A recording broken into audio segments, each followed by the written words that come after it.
Bonjour à tous, bienvenue sur ma chaîne, je m'appelle Elan, je suis professeur de yoga. J'ai également un diplôme et une expérience d'éducateur physique et sportif dans le fitness et la musculation. J'ai eu plusieurs personnes qui ont eu des épicondylites. Il y a un homme, il y a quelques années, qui est venu me voir, qui en avait une à chaque coude, donc un tennis elbow à chaque coude. Je l'ai aidé à très légèrement changer son alimentation, à manger un tout petit peu plus basique.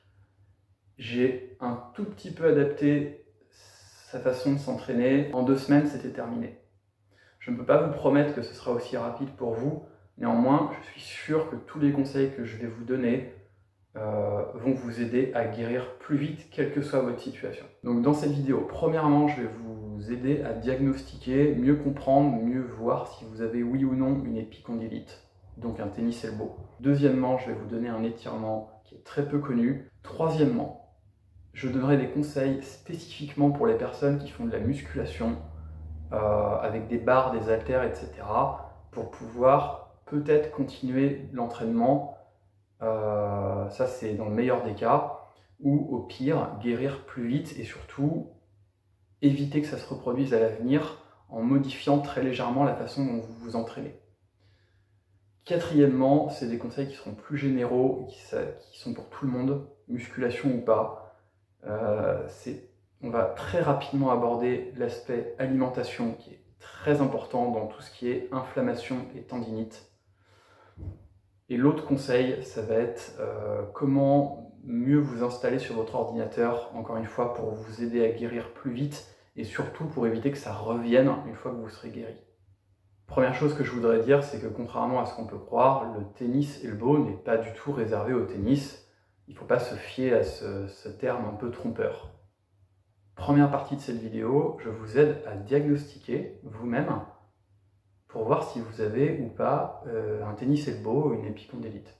Alors l'épicondylite, le tennis elbow, donc en fait c'est assez simple à se rendre compte. Vous avez une sensation d'irradiation, de brûlure au niveau de la zone externe, ici la zone latérale à l'extérieur du coude, près du fameux épicondyle, c'est-à-dire le relief osseux juste au-dessus du coude ici. Donc ici, là, vous avez les épicondyliens, donc les tendons qui passent, et quand ils sont sursollicités, lésés, inflammés, ils vont vous lancer, ils vont vous provoquer des douleurs. C'est également une douleur que vous pouvez ressentir, alors particulièrement chez les personnes qui font de la musculation, sur la préhension, c'est-à-dire quand vous serrez très fort le poing, et notamment si en plus vous le faites en soulevant un objet avec donc notamment la flexion de l'avant-bras sur le bras, ces deux mouvements, particulièrement quand ils sont faits ensemble, donc la flexion et la préhension, vont provoquer des douleurs. C'est une douleur que vous pouvez ressentir particulièrement à froid et également dans d'autres situations plus banales de la vie quotidienne.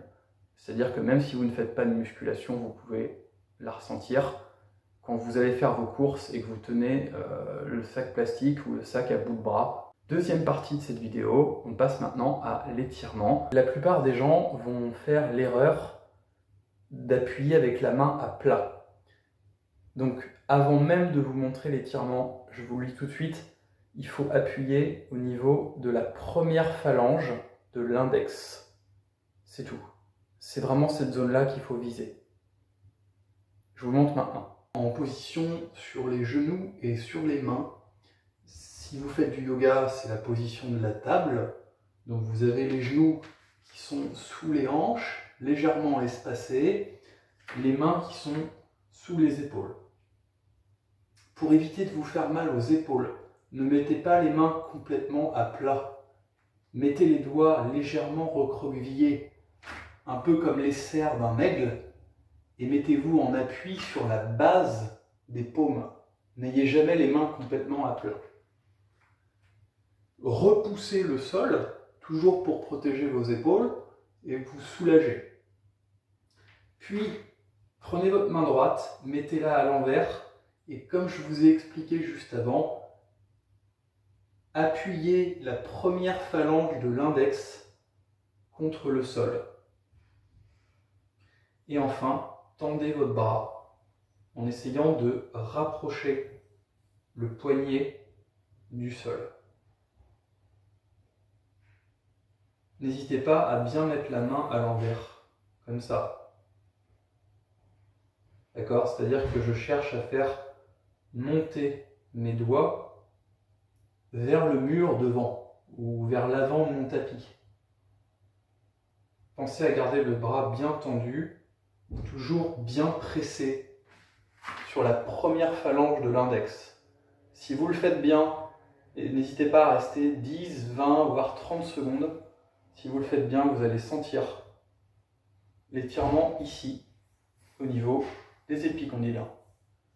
Ensuite, changez, faites l'autre bras. Vu maintenant de face, pour vous aider à bien comprendre, donc j'ai les mains sous les épaules, les genoux sous les hanches. J'appuie sur la base des paumes de main, d'accord? Je n'ai pas les mains complètement à plat. Je retourne la main droite.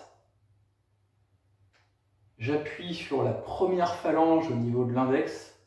Je tends mon bras. J'ai les doigts qui sont tournés vers l'avant du tapis, d'accord?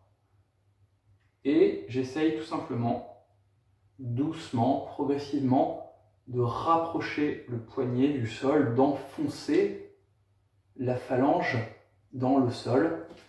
Peut-être aussi d'enfoncer toute cette zone-là entre la première phalange et le poignet.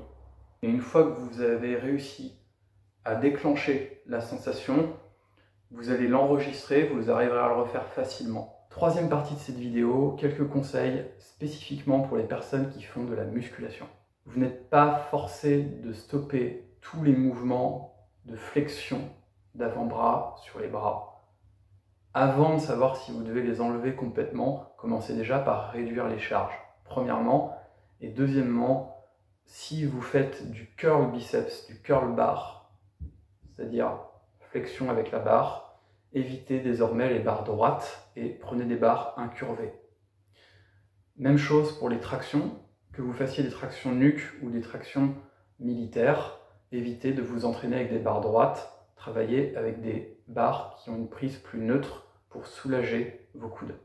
C'est particulièrement vrai si vous avez un valgus du coude, c'est-à-dire que vous n'avez pas un alignement parfait entre le centre de votre épaule, le centre de votre coude et votre majeur. Vous avez un léger angle.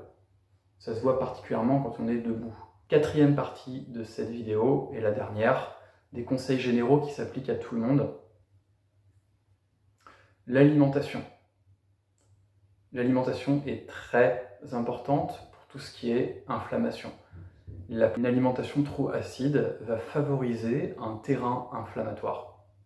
Et donc l'apparition de toutes sortes de problèmes, un vieillissement prématuré d'une manière générale, et l'apparition d'inflammation et de tendinite. Donc je vous conseille fortement d'aller jeter un œil à tout ça, on en reparlera peut-être dans d'autres vidéos, mais essayez de vous intéresser à l'équilibre acide-base pour avoir une alimentation qui soit plus alcalinisante pour votre corps.